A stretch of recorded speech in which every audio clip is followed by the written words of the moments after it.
Tubaniriza nnyo ku Junction. Good evening. How are you doing? Owulira otya? Era ogambo kye tubabuuzaako nnyo era tubaagala nnyo. We appreciate you and we love you. Tuguse, we are here to talk about twayogerako ku what is marriage, and we gave you a few things that we thought what marriage was. Kakati tuze again to talk about what marriage is, because marriage entails a lot of things, and there's no book, there's no perfect description of what marriage should be, but everyone is entitled to an opinion. So welcome to the show. Enjoy. Mugamba mutya. Je tuli ulyotya green kiragala kitegeeza go forward. Hey, what kitegeeza? Songa mbere kijja kikole ki? Kije. Yeah, that's what green means. Hey. Tulaba ebitala bya traffic. Are you sure? Hey. Kitegeeza go forward. Atera green. Kati nze ngenda maaso. Atera green psychologically it's a healing color. It's a healing color. So in other words, chobola nti amalwaliro green oli mu kintu. Ndi self healing and then go forward. No muntu akutunuulira awona. Chobola nti amalwaliro clinics let me tell you, there are bitter people who don't need colors. Green color. They need gold. Omuntu yenna nga mulwadde ngoba chronic disease oba ki. Ebintu egisinga baba nga beetaaga ka green. Na feelinga better. Kambuze ku bantu. Habo yenna ali mu green. Tubaniriza nnyo mu Junction. Pavin. Sinze Pavin. Muvume kiri.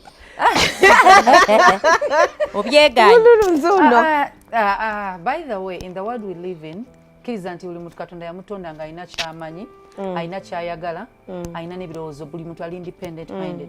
Ekitegeeza nti buli muntu alina opinion yeyiye. Atayagala Pavin, wali atayagala Ntisu, wali omulala nga makulu amuwunyira bubi, so buli omu munsi mwe tubeera we coexist. Ya netwaniza mwe bali kwagala Junction buli atulaba. Kimanyi yagala Junction. What is marriage? To me, marriage is love. Ne bwaba yatandise eggulu tumwaniriza. You're welcome to the show and we appreciate you. Marriage is love. Marriage is communion. Marriage is company. Marriage is perseverance. No, you can have company without marriage. No, but then you could get married for companionship.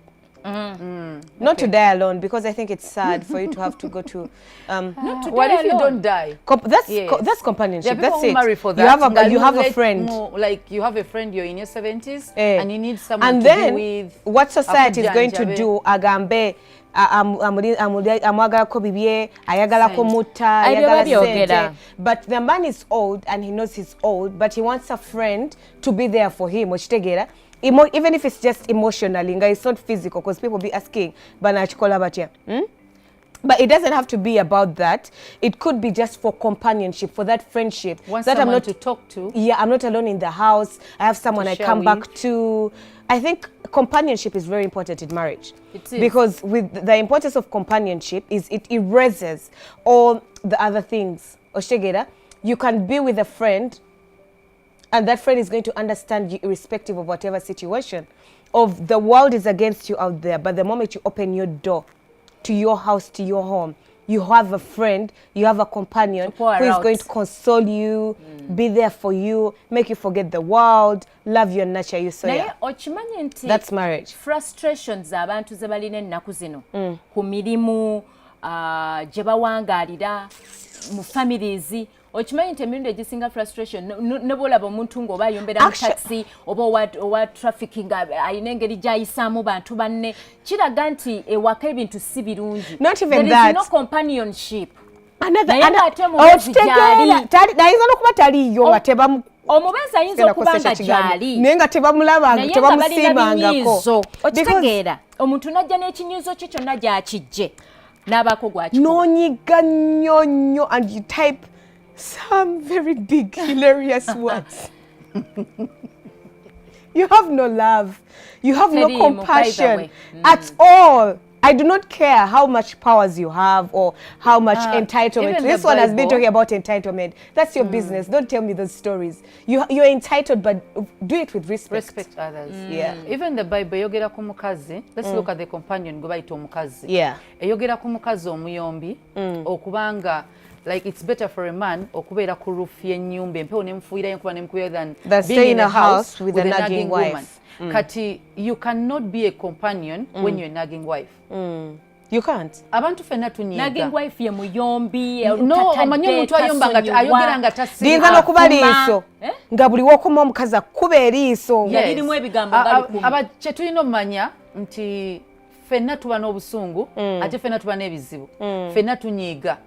Naye waliwo lwogamba you sacrifice for the marriage, for the relationship, for your spouse. No, bw'okiweeyingamu omusajja yasibye akola yagenze n'akola the whole day abaddeyo ku mulimu bamustressinze ne baba bamustressinze. Now when he comes back because of the long day gy'abadde nayo nga ky'oyombera yabadde landlord tanasasula omusajja tanasasula sente. It's true tanasasula tokijjeewo, but don't be nagging about it, because I can talk to you Pavin tonasasula rent in a very good way. Message nebuka bulungi nnyo. We see it, you it should come as a by the way. Chatomuddamu. Bwaba yerabidde. Abamu muddamu n'enkya naluli. That's nagging. Kati awo nagginga. Abakimanyi ng'awulidde nga zibuze bubuzi. Teri musajja atuuka kubanga rent takyayagala musasula ng'akwagala. Bw'aba akyakwagala rent yamusasula. Bw'aba takyakwagala rent ajja mufuukira ekizibu. Yes. Sometimes. Omusajja okubanga omujjukiza week 2, 3, 4, 5, 6 nga tasasula rent. Check yourself. Ayinza okubanga ne sente azina naye nga alina ebirala byaziteekamu. Omusajja yagala mukazi we amuprotectinga kuva ku bintu byonna bwe bityo. Obutakuswaza, teweeraliikirira, wakiri agenda n'ayogera landlord n'amuwako ekitundu. Naye bw'aba omusajja yakoowa naye atannyonnyola. Ogenda yomba buli lunaku. Ogenda okulanga atandise n'obutadda. Ate bw'oyomba okyongerako n'akuleka ne mu nnyumba nga tasasudde rent. Ate nga accumulating emyezi so marriage erimu companionship. You need to be a good companion. I was about to let him go, but abami no. Bannanga omwami ne bw'aba akunyeziza, omanya omukyala ne bw'aba akunyeziza, oluusi alina abaana, oluusi bambi gezaako nnyo obutakosa. And so we all know you prefer the man in this situation. No, maybe not. but men, no, I'm asking men to be human and to be empathetic. Exactly. I was about to tell you, companionship comes with empathy. Omulese mu nnyumba. Yeah. What is that? No. Okay, like tetu judging Mumbere zisinga, we usually judge with half information. How do you often do it? Because let me tell you, you could be in a relationship ngandi mwana muto nofuna olubuto. If I run away, it's because I wasn't ready. Such people need to be given time before we judge and abuse them. And so realistically, in the Garden of Eden, we are supposed to wait for marriage. But realistically, what's happening on ground today is it actually does happen and without even the use of protection. By the virtue of the fact that it is happening, be ready to face whatever comes with it. They are not. Nkugambye mu Eden babera ready. Wano tebali. Here it's the heat of the moment, it's the excitement, it's what. And then girls tend to sit around and say, I'm going to trap him with a child. That's wrong. So most cases the man is going to stay around just to pay for you because he's looking after the child. Ngayagala mwana okitegera. Kati frustration bwe jamu mwangu nnyo okuddukako obokubulako stopping a provision. So what the women need to also stop is to stop thinking that a baby is going to keep a man, because they never do. That is not a marriage. That is a lie. That is deceit. You actually lied. Yeah, it's not. It's not love. But before we move on from compassion, I believe companionship. I believe companionship should go with empathy, because if you empathize with someone, no gamba nti singa abaddenze nganze go bagamba nti Russia sasula za rent onangidde onvumya abapangisa bonna bavuddeyo batuwulidde ne wekyusa ne weteeka mu ngatto z'oli. That is what companionship is all about. Exactly. Nti bwe nkomawo waka nga tofumbye emmere ate nga tonkubidde na ssimu kuŋŋamba prior. What if it were you nojjanga enjaleko bana enjala ennuma bubi mukimanyi tukimanyi nenda nempuliranga n'obuzebuze n'otuuka ewaka nga tewali mmere ng'oli teyakugambye. It is not right. That's not companionship. Bw'oba tewagireseewo ng'otogireseewo wiiki eno togireseewo ne wiiki eri oluusi omukazi n'omugamba yiiya omukazi n'ayiiya n'akomayo. Just go back to your home. Nagambye omusajja ayagala omukazi omukyala aba agenda kola atya?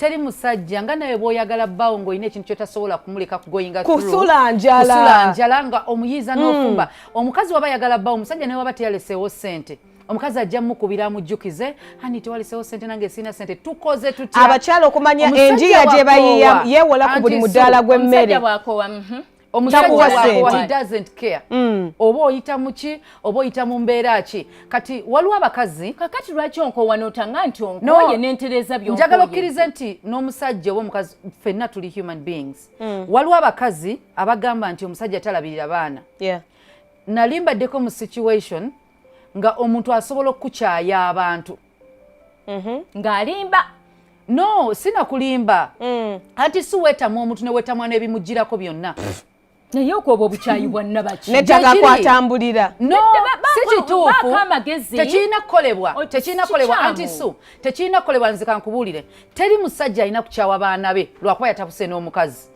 labirira abaana bo beera n'abaana bo it's very wrong ate n'omukazi wali olabye ng'olekamu kuba abaana bano mwe bava tonyumiza byakulekamu wali olabye omukazi atwala omusajja ku poliisi nti omusajja aganye okuweerera abaana omusajja oyo akwata ssente n'aziteeka ku poliisi kubanga gambye kukikola omusajja oyo abaana abo abalabanga burden kakati muba nga mwagala omukyalo ono akole atya atakola oba talina busobozi tafaayo oba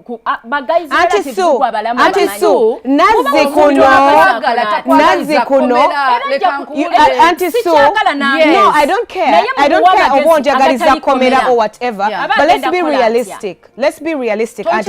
You've been saying Nazikuno, reminding us in places where it's not needed, but in this very important situation I need you to pull a certain phrase from Nazikuno and help us. Gonjole ensonga bagamba ebyomumaka bikola ki tebitotolwa. Exactly. Gonjole ensonga zo in a very very private way because abasajja je let people not know there are about certain nicompumps out there who actually do not look after their so kids. Many. Yes, nga you're so frustrated owuli akikutuse but ebyomunju tebitotolwa. That is the one thing I know, that no matter how frustrated you are, bwoba omwami aganye okuwuliriza funa gw'omugamba nga abazibiriza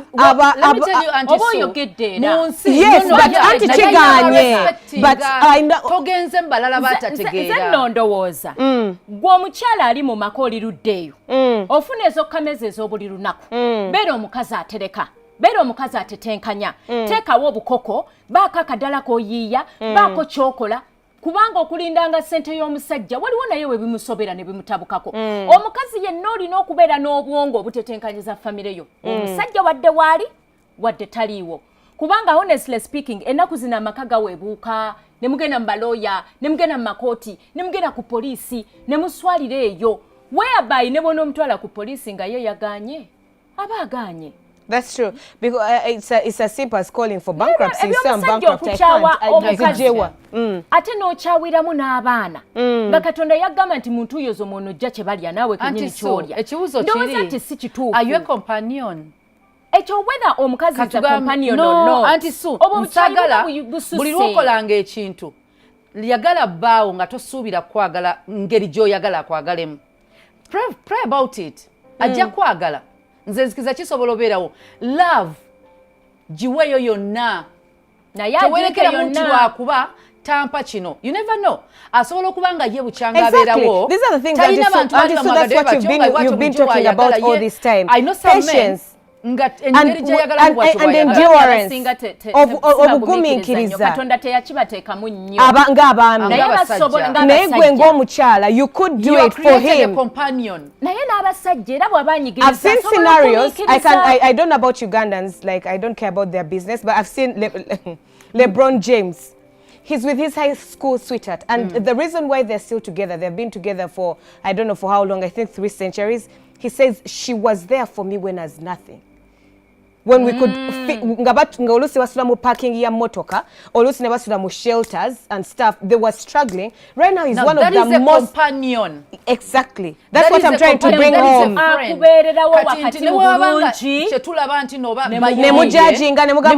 isn't he doing this? Why is it? He says she is the one because she was there for me.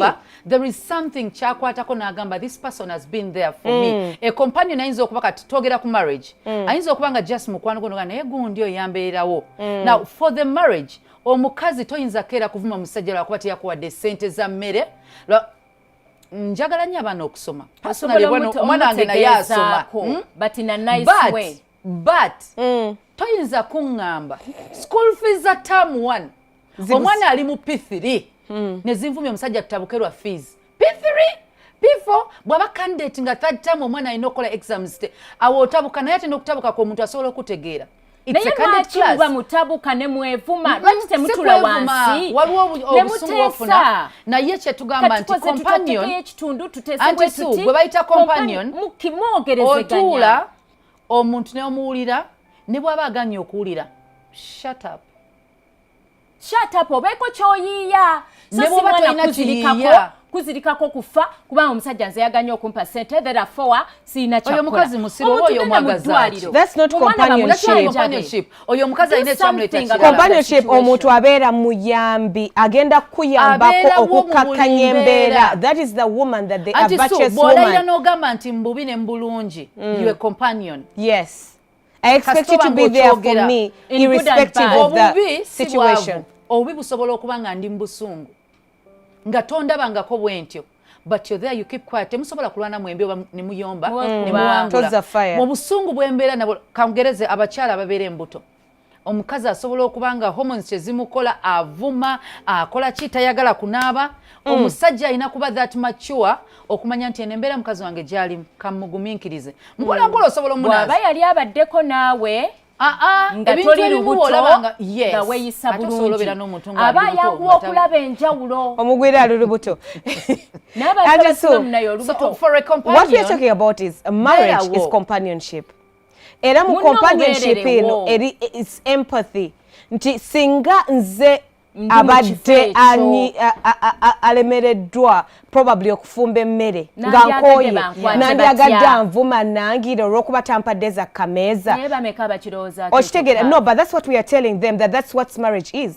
Marriage is all about being someone's friend and an understanding even friend where they don't deserve. Exactly Ng'akunyiziza akutuuse. You look at this person and you think of all the good times and the good days and you're like, for God's sake, let me be the mature person, because fire doesn't put out fire. It's water. It doesn't, it's it's other things. Tusenga ayomba nnyo gwe kakana. Bw'oba olabanga n'okunnyonnyolako tekukwatagana agamba nti omuddamu soko muleke. Bw'oba olina ebizibu bisirikire. A companion does not talk about the other friend. Bisirikire n'oboba toyina mmere temwalidde omwami wo tomusaasaanya kitundu kyonna neighborhood. Secondly, a companion doesn't judge. Salira munno omusango. Yes, n'obulisa omusayira omusango. Taleese mmere. Maama okyogambye.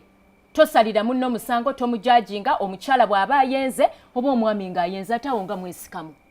No, because we are talking about companionship. Auntie Sue, toyonoona kigambo kyetu. Exactly. A companion respects. A companion is not going to sleep with another person. Nzijeyo kyemwogera. Nti mu buli mbeera yonna munno tomusalira musango. Konze kammenye bino tutegeere. Yes. As you come down, let me explain to you. We are talking about companionship. Tomusalira musango musonyiwe. Yes. Find out ogenda musonyiwa, but you are okay to be angry.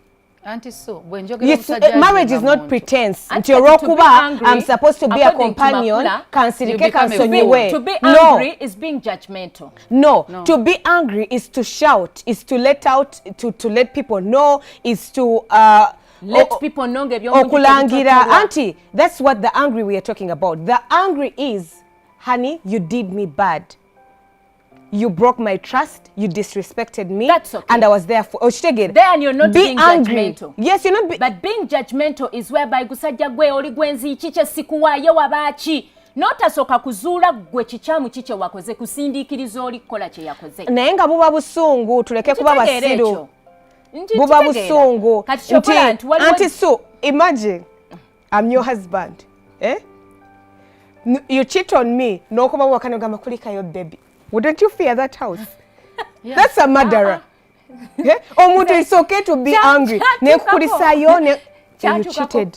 Mu bulamu bwange omwami wange seera ebyo ne mbitegeera bulungi evidence nga buli kimu okirina bulungi nnyo ate ndi muto, you know, wali muto nnyo and very humble, very calm. ngamanyi nokuba naye gwe wayitako ku Makerere Kasozi gwe ng'oli mukakamu nnyo ntiisa n'okuntiisa ng'oli mugumiikiriza nnyo abantu ba Kasozi people think that abakyala abasomyeko tetuba na mpisa anti abo be batasomye tubaleke munnange omwami ng'ajja akomawo awaka ng'ategedde nti nakitegedde ne mwaniriza bulungi nga bulijjo olwolumu mujanga mwengatto ne muganyiga ebigere ebyo n'omumasaji nga kajuisi kali wali ne mukafuba kati kuono bwe mugwa mukafuba ngenda okola nga nsindika eri omutima nga gukubira kumukumu ne mugamba taata ate munnange kiki era namuyitanga mwami gundi sijja linnya dyogera mwami gundi newe tubeera mu nsonga eri ngera mwami gundi kakati tukatira long matter sweetheart nga tugenda tumala kyaggulo byonna tugenze mu buliri ndiawo era tusabye biki mwasokanga kusaba nga temunnalya n'okwebaka twale anzukusa agambye tusabye biki Suzani jukira obweddaye obuliri abukyukamu n'abukyukamu alowooza basuze n'ekyambe nange saakola ki tewebaka seebaka nga mpulira naye tateredde naye nange mfa but I'm like kinugu simanyi kyakola kyampitirirako kakati nanu Suzani konze muna wanji nefulange yebasi nze wakiri nkuba obanjira amazzi obankoganira bakuchokola ebambi nze manyi wabitegedde naye wakiri nsuna oba emirembe gyamubula kati abakyala njagala obabulira nti ekintu ekirwana entalo ziwangula sirika nga Makula bwagambye ate kola kyolina okukola waliwo okusirika obusirisi wenna neweemiima wenna n'onyiga mulage nti yes ekyo kimuleta guilty ebibibya byonna n'abyogera nebyobadde tomanyi oli nakisingako mukisinge oli tetwabirimu okyali ku junction tukyagendera ddala maaso twogera on what is marriage era nga tutandise n'ensonga eya companionship topa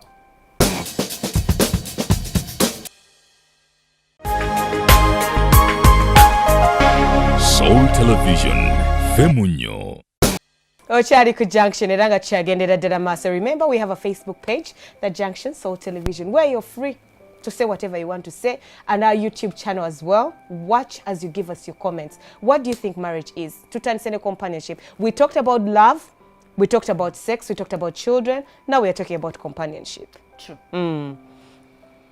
Omukwano nga bwe nagambye. Omukwano tegu disrespectinga. A companion. Okitegera? Companion tajudginga. Actually, I think tujimazeyo companionship. Companion tajudginga ategera butegeeza embeera ereeseewo. Yes. Naye no empathizinga naye tekinfuula mu ssiru nti olw'okuba omanyi I have my companion at home, let me do whatever I want when naddayo ewaka anaasonyiwa. Even the other party, yes, but even the other party needs to put in enough effort for the marriage to work, for the companionship to be companionship. Otherwise, it will start feeling as a burden. Ngaze nkugumikiriza nkwagadde, I've endured, I've been there for you, bichi nenga gwe buli kiseera okomawo baby nsonyiwa Susan wakiri nkuba ebyo baberamu ebyo enkera nakuleetera ekimuli where there is no trust, there is no marriage. Bwemba sikwesiga sisobola beera naawe sagala beera na muntu nga ndowooza asobola okumpa obutwa omuntu sobola kulya kyafumbye sobola kunywa ntandika okwebuzabuza nkomyewo leeti manyi kuli munakuse kati sigenda kulya you sleep nobeerange wakati okyalyawo na mmere nga kikyamu ne trust eyo ekisooka nyangu nnyo okuvaawo okola bingi to win the trust okola kantu bwe kati trust eyo okuvaawo ye bantu abatayagala kumanya bannaabwe kubategeera know what I want, the person I am, or my wewale not even that, know my limits. Know my limits, thank you. Kati bwembanga Pavin is my friend. Pavin ni anti susi mukwano gwo mwababiri kangeze. Twewala n'okufaako obufi. But Pavin nonsanga nga ndine anti tudde tunyumya tuseka somewhere in the corner. Would you still trust me? Abazze bwati. A friend to my enemy is my enemy. Ne tusirika oba kale obo tusirise anti su oba ne tuseka ebintu ebiwala betulina okwewala ne bwe tuba tetwagala nnyo n'obwoba owuliranga it's plain and simple. A friend to my enemy is my enemy. We could still be people that talk Actually, do you know I can unfriend you and still not wish you bad. Yes. Nga njagala olire ddala ogeje ogagawale, but I don't care what happens to you. Ekigambo enemy lwaki tukikozesa n'okikozesa mu bulamu bw'ensi. Nze ndooza nti omuntu waafuukira enemy wo aba akoze ekyo kitasonyiyibwa. Kubanga nze siganye musonyiwe wadde tomuddidde. Naye ate togamba nti a friend of my enemy. It's a saying. It means that you the believe whole that world God is a saying. It means that the whole world, the devil of course is an enemy. But do you know that what the devil does through people, that some people are devil incarnates, make them enemies. Auntie Sue, stani chakoleramu chigenda because I have the God in me, the devil in you tebakwatagana, you're going to become my enemy. Chikirize. Naye ate nga lwaki okiteekawo? Sigenda kiteka ogwakiteka wanfudde nze okulowooza nti oli mulabe wange. Anti so omuntu yenna ayagala okuha. Kirungi omuntu ne bw'otaddamu kwogera naye. Okusonyiwa tekitegeeza tugenda tuula tulye babiri. Ekyo sinkikkiriza. Naye teweetaaga namugamba netondera akusonyiwe. We forgive people not because they deserve it. When you forgive, live in the real world. When you forgive, you do it for yourself. Of course, for yourself. Yeah, you're doing it for you. But you people, mutulekeko. If I want to hate the person, let me do it. If that's what's giving me peace. But what does a person who hates another person do or not do? I hate. Let me tell you, Auntie Sue. I don't dine with you. I hate don't do is an anything emotion. with you. Hate is an a emotion. A negative emotion, which is also not good. Exactly. And an emotion, feeling something for someone is wastage of time for me. If I dislike you, if I stop liking the person that you are or the friendship that we had, I totally forget about you. That doesn't mean that I wish you bad. Njagala odye, onywe, osanyuke, owangale, so that you see what God does for me. Exactly. But me hating you is an emotion. And see no bobudde, wo hating omuntu n'omulabanga aguze motoka. Omanyi nti did you know ekidokoli kiri real? Ekinogu. Enugu owulira ng'oyabika. Wano wazimba wano. So ebyo tebimalira budde anymore. Like I love you. That means you will not hate them. But you're my enemy. You will not mind them. Yes. And a friend to my enemy is my enemy. Plain and simple. Nyo. An enemy is an enemy. Kitegeeza nze enemy wange ye muntu asobola okuntuusaako obulabe. Kati bwe nkusanga oli naye ntandika olowooza ebintu bibiri. Bulijjo oli mukwano gwe era bulijjo byammanyiiko gw'obimuwa. Byonna byabadde ankola gw'obadde wakati awo. Obanga essaawa zino mutandise mu planninga okunkola. Mbeera stupid okubanga nkyakolagana naawe. Kati bw'oba oli mwami wange toyinza kuŋŋamba nti Pavin mulabe wange wabula gwe muli ba mikwano nnyo. Kati n'omwami omuleka n'omukyawa n'onoba. No, sigamba kunoba.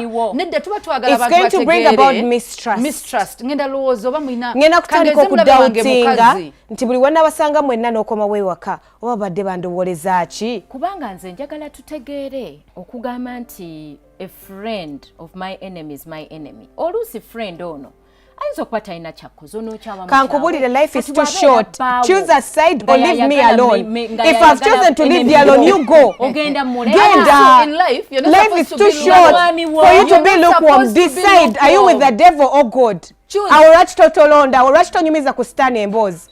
Nemugamba mukama siri mulabewo naye ngendako musabo just kukyalira kubasamize. Nze njagala tutegeere kino.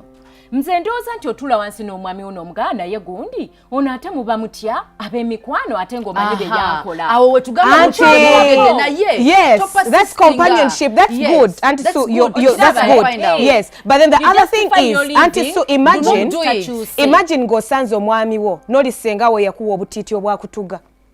Nga bakukuta. Oddamu okulya kyakuwa.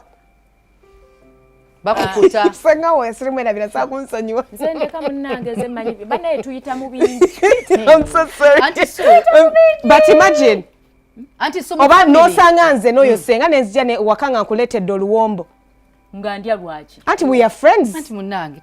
Badde njogera n'oli yakuwa ebikutta. Nzo continuing okwogera naawe Pavin. Emmere ogirya. Sijja kukyawa. Emmere ogirya. Emmere sijja girya. Thank you. Ate obutalya mmere tekitegeeza nti tugamba mu marriage no. Exactly. That's what we said.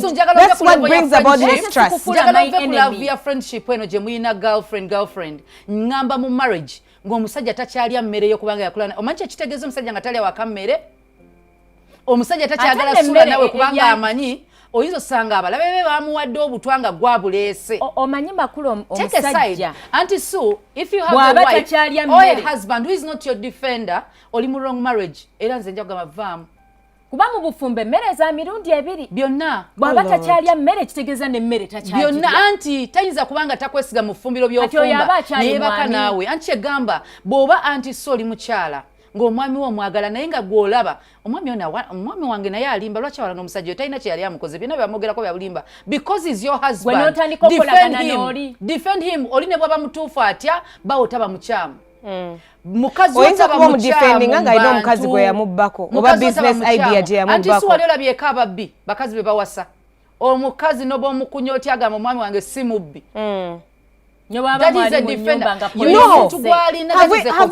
Have we left trust? And that is the trust. Today could trust. Protection is important. To judge it before we move on, you need to know if someone is comfortable enough to gossip with you about me, you're not my friend.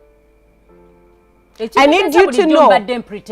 Yes, I need you to know. Why is that person so comfortable telling you all those bad things? Naye ate era tojja kunkyawa. Nja kukyawa. Waakiri tunasigaza kahalo kokka. Yeah, which is okay. No, that's okay. It's okay. If we are colleagues, let's be colleagues. I told you we don't have those emotions anymore in this day and era. Let me tell you. Life is too short. Life is too short. Tetwaga bitukuleta nkanyanya. Simple people are swelling. Ne wrinkles. No. That people have become ugly or stress. Yeah. Which is so bad. Yeah, don't look stress ugly. brings lines, what?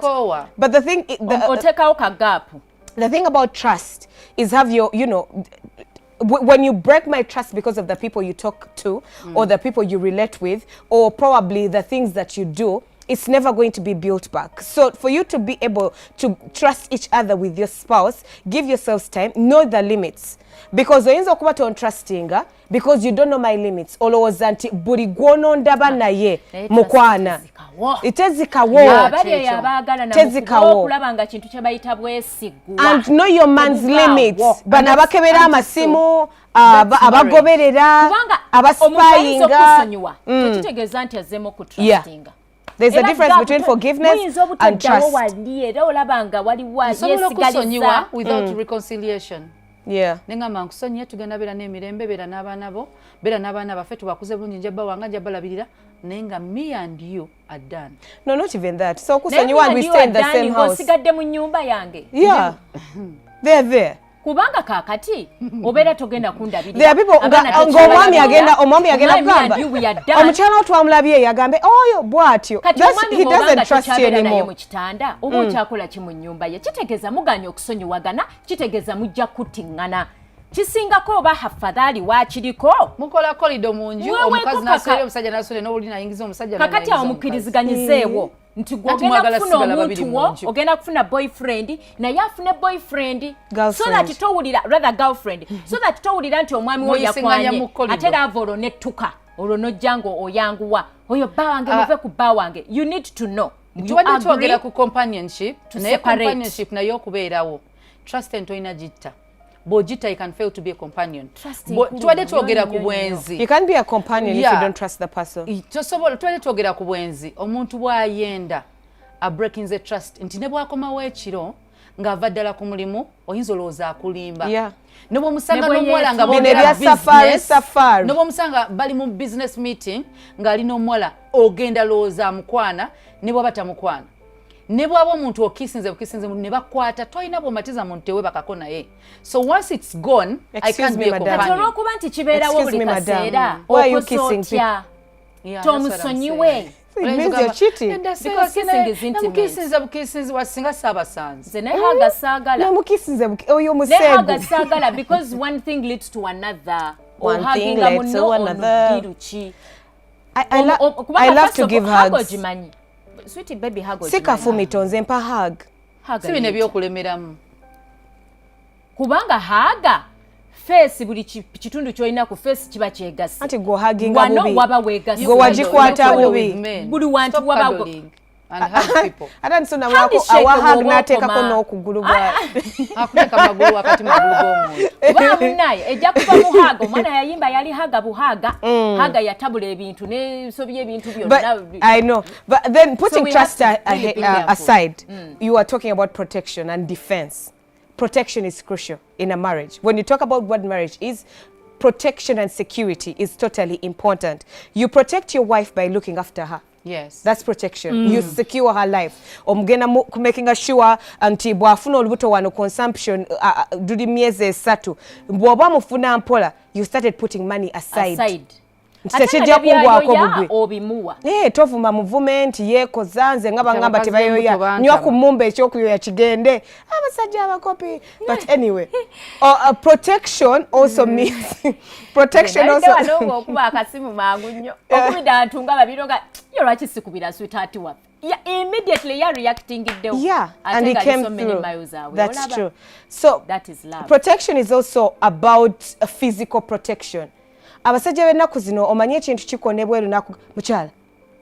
Kyekyo kiwabwe. Kikona perekera tulabe. Ate goyina kyo owulira okusinga yo kitegeere. What do you mean? Fuluma ogenda olaba oba omulyango mwagusibye bulungi. The protection I would want from my husband kwe kubeera nti mbantu bandaba ng'omubi ku yesiri. You stand by me. You stand by me.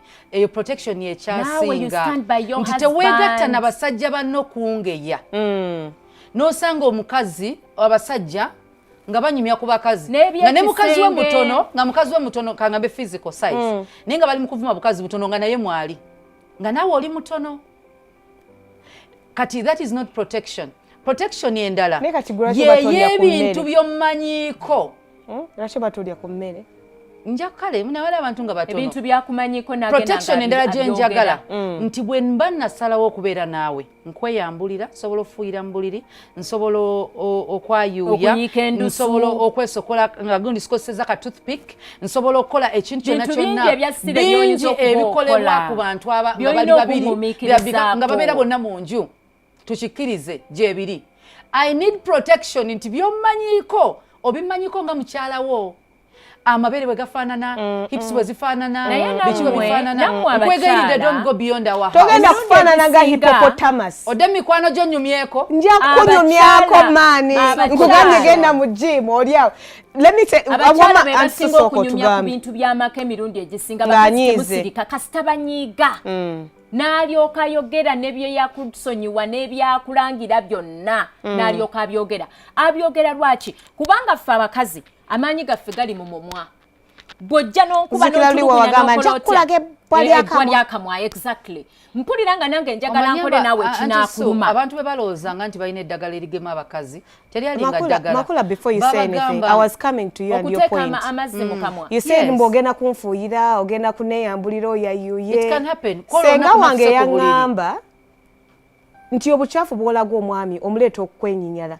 Ekyo sikina oli mutooyi olinga avuga boda. Naye kati webanga toyi yammwe eri mu master's bedroom ovuddeyo omusuubidde akugambye nti come here sweetie kubanga bw'obeera mu toyi n'oyisomuka okikoledde mu mukwano nze okay I'm telling you what my senga says. I'm not perfect but listen bw'oba oyagala omuntu wo nayigira mu toilet these days toilet ziri ki mu bisenge nenyingira mu toilet nzija baby I have a running stomach. Yes. Nenyingira toilet. Running stomach onfukira osubira sound kyokuvaayo. No auntie takugambye nti tokikola. Yaŋŋamba kireeta okwenyinyaza omwami. Because if you're from there like that no kambabulire no you can do whatever you want that's your marriage so gitwale nga bw'oyagala. Nze kambabulire kikiseka kye yaŋŋamba nti bw'ebanga ensonga eyetuuse senga ow'ensonga yennyini obudde buzibye tomugamba vaawo. Have more than one toilet in your house but anyway if you can't afford it genda mu yeebweru sawa munana gwa weerongose twala akadomola we cleaning ebulungi naye okomye wenna owunya bi munomu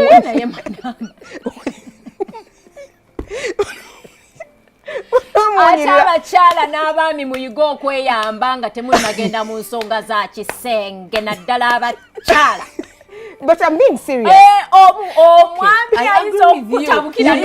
agree with you. Naye kyengamba ebyo bintu oyinza okubanga kangeze like I said it's a running stomach in the night.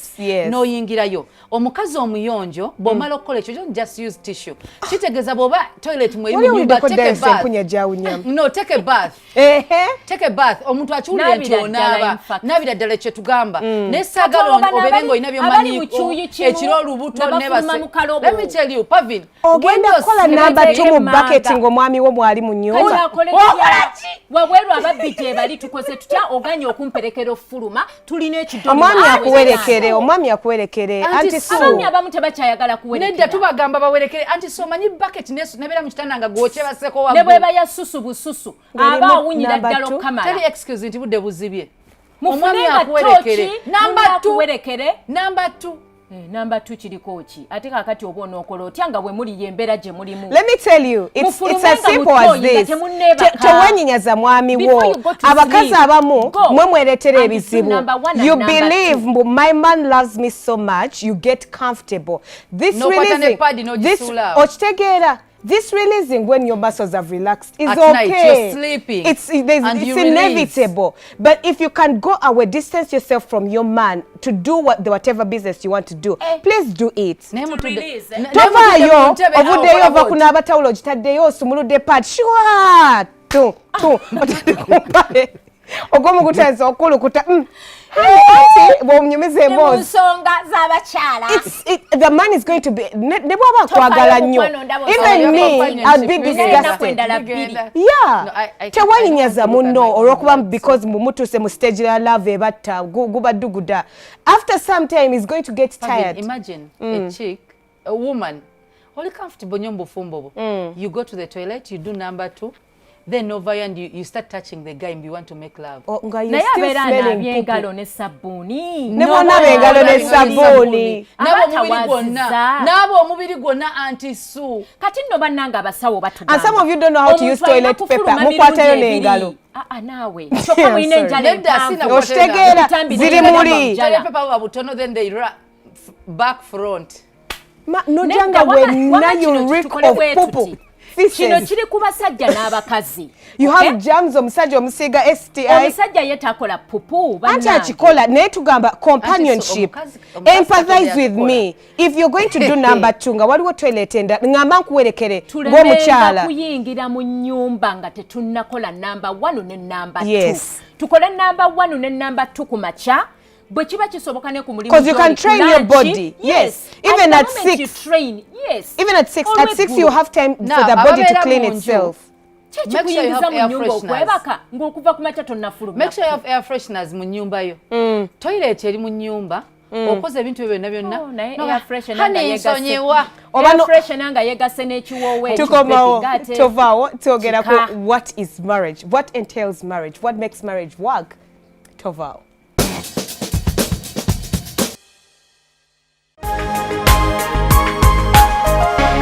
Soul Television, Femunyo.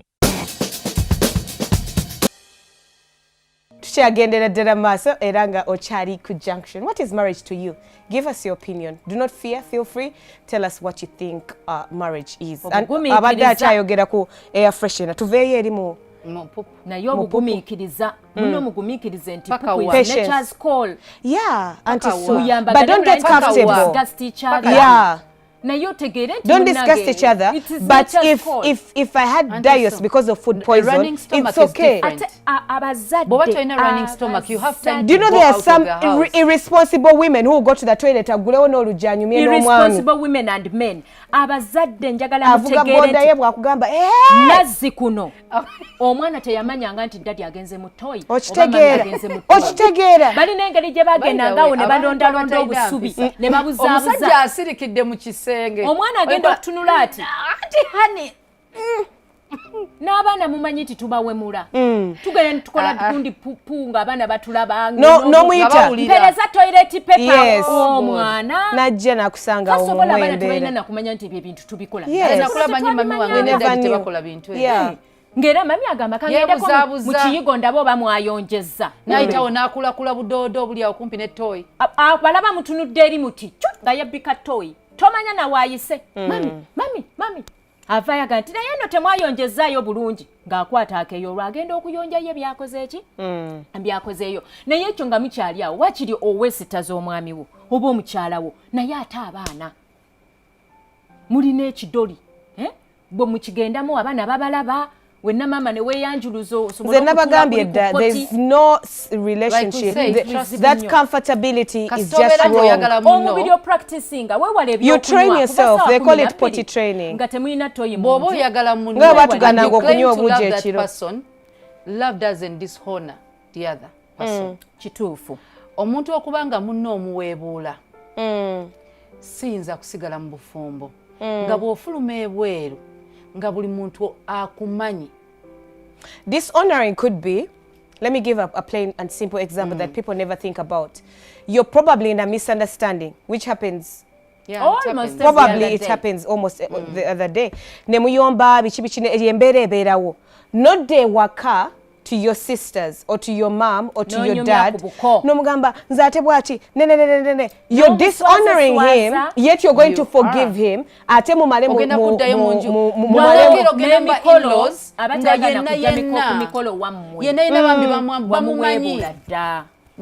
like nga bamulaba ng'omusajja omwavu omusajja omukopi omusajja omuvumi tasasula rent abaana babagobye ku ssomero daddy nyamo mpe school fees you're dishonoring him neighborhood nemanya baawo neighborhood nemanya mukazi wo love doesn't dishonor so toyinza vayo n'ogamba I love you nga kyonkola omumwagwe ndoza twewale nnyo okunyumya ku bakyala baffe mirundi egisinga obungi abaami ate abaami lwaki oba onyumya ku mwami no si bakyala bokka twewale okunyumya ku bantu betumanyi baffe ate anti suka nkubulire bwe mba nkumanyi because wali omuntu esaazi nagamba bw'oba onoonya ntisubuuza makula kitegeeza makula bwe nvaayo okwogera bakkiriza ne bwe mba nnimba ne bw'oba owaayira ne bwe mba mpayira bawo bw'atandika okwogerako the world will believe kubanga yabeera naawe nebwasalawo okukulimbya nti anti su musezi anti su yaziba anti su yakolabati they'll believe ensejja kuwulira gye bali abo obwazi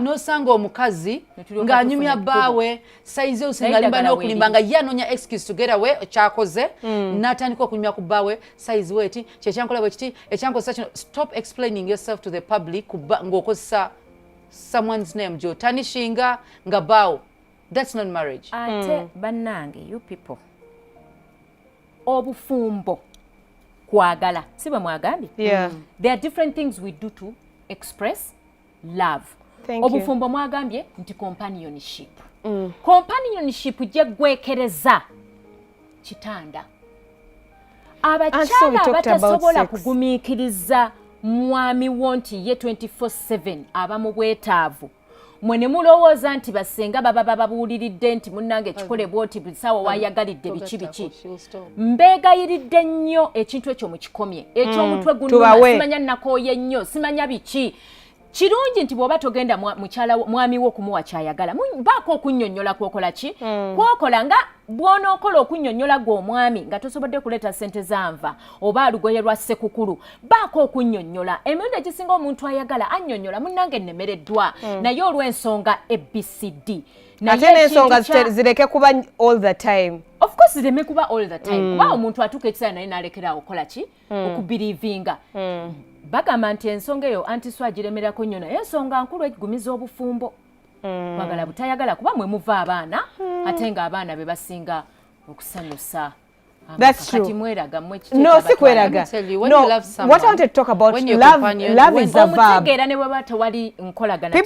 People think love is a noun, but love is a verb. And a verb is a doing word. Do your husband, make him happy. Number 2, you as my husband who says, don't keep saying that you love me verbally without your actions. Back me up, support me, protect me. Protect me, be my knight in shining armor. You know, we can have our own fairy tale. It doesn't have to be in a perfect mansion. though it would be very nice in a mansion. It doesn't have to be in a Mercedes Benz, though it would be perfect. It could be in our own situation. But nga ompa fairy tale. When I think about my man, because mutugambanti, let's protect them in public, which is good. But who are you to me in private? Oyinza okubanga yegwe musajja ankubanga buli wemba ngenda mikwano jange I have to wear big shades. I'm protecting you, but you're not protecting me. Obochitegera ngabontukako you treat me like an animal, but because Auntie Sue said that give whenever he wants, I'm going to give you. But do you think I'm enjoying what you are doing to me? Yes. Of like you say, let's in have fact you're supposed to protect. Yes, I'm protecting you. Mukazi wo tomukuba. Yeah. Then ne protection yeyo njagala nnyo musajja protecting from people never think of the future like that. Ensi eyina bwesobola ovuma mukazi wo n'emulaba bulala togattako. Bwe baba in-laws bo tebanjagala togattako. Ate n'okusirika tosirika. Because me, your silence is acceptance. Ne bwaba maama wo gwoyagala ennyo ng'olaba kyojja nnyo mukyala wo tomunyoma, but at least even if you say one thing and you're like, that's my wife, respect her, that's enough. Ne maama abadde ayogera amanya nti nno muno asibidde ku abantu abalala balina omanya we bakoma ku bulamu bwange n'obubwo. Bw'obanga oli mwami protectinga tokkiriza balala kuyingira. Kubanga ekintu kyonna ekiba kikosa mukazi wo nawe kino kukosa naye gwe bw'oba tofaayo gamba tofaayo abajja sirika tebasobola kusirika nawe tonjagala naye nawe bw'obanga oli nakamwantete waba okubeera ng'omukyala bamukyojja lwa buyisa butali bulungi mukyala akyuseeko. I'm going to protect you in public, but with you, private, I'm going to be like madam, chusa, mu. Nemba ntunze siri kye bagamba. Mubantu, I'm going to stand up for you. Jango ngame naye mukwano nawo yoma nyovuma abantu lekera ovuma ba neighbor. Sisobola kubeera nga buli sawa nkuwolereza nga ate ngenda kusanga bajja gamba nze nkutuma n'okutuma. Find a way gyoyogera naye. Ajja kutereera. Abantu abamu batereera. Ate abaami balina okumanya be balina okutuwabula, you know. One of the other plain things that people never think about is marriage is happiness. True. Give me true, natural, deep happiness. Even had to close your eyes. Like deep happiness. So serious. But let me tell you, happiness is not what you give me. For me, but my happiness is someone replying to what I say. Which does it to me a lot and it doesn't know, it pisses me off. No sigala kusimu. It hurts me so I can't even explain to you. I can't even explain to you like how I feel. What is doing on the phone matters more than you do. Nebobanga obadde ina message jowereza ngamba that's no soka nova ne kusiriwaza, then go back to your message. Listen. Give me that happiness. Now happiness varies. To some people it could be money, to some people it could be good sex, to some people it could be a listening ear. Whatever happiness the woman wants, give her. Whatever happiness the man wants, give. It's a positive emotion. Fact, and marriage is a peace of mind. Happiness encompasses every other thing. That is true. We've been talking about. We love you so much. And we appreciate you. What is marriage to you? Give us your opinion, but as for us, we have closed it. And we think that is what marriage is all about. Till next time, bye-bye.